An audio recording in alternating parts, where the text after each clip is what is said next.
In this lecture, you're going to learn about headings. So the headings are heading 1 all the way up to heading 6. So we have heading 1, heading 2, heading 3, heading 4, heading 5, and heading 6. All of them are block level elements. For those who don't know about the block level elements, we're going to cover them in a later lesson. Now, the heading 1 element is the most important heading and it should only be used one per page. The heading 6 is the least important heading. However, heading 2 all the way up to heading 6 can be used as often as desired. This heading should always be used in order. Okay, let's get to it.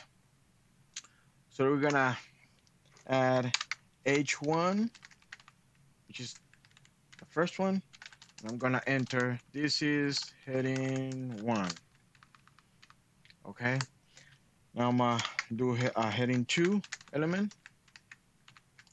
This is heading 2. Now heading 3. This is heading 3. Heading 4.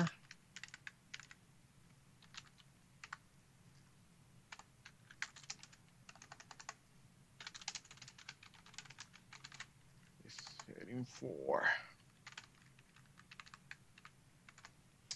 Now heading 5.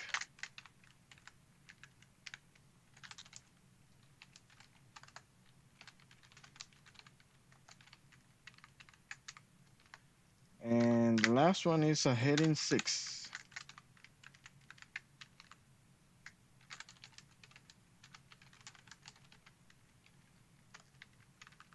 Okay, now let's save it and come to the browser, refresh, and here you can see the differences.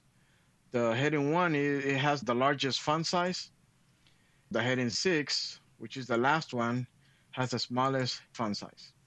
Well, that is 6 for this lecture.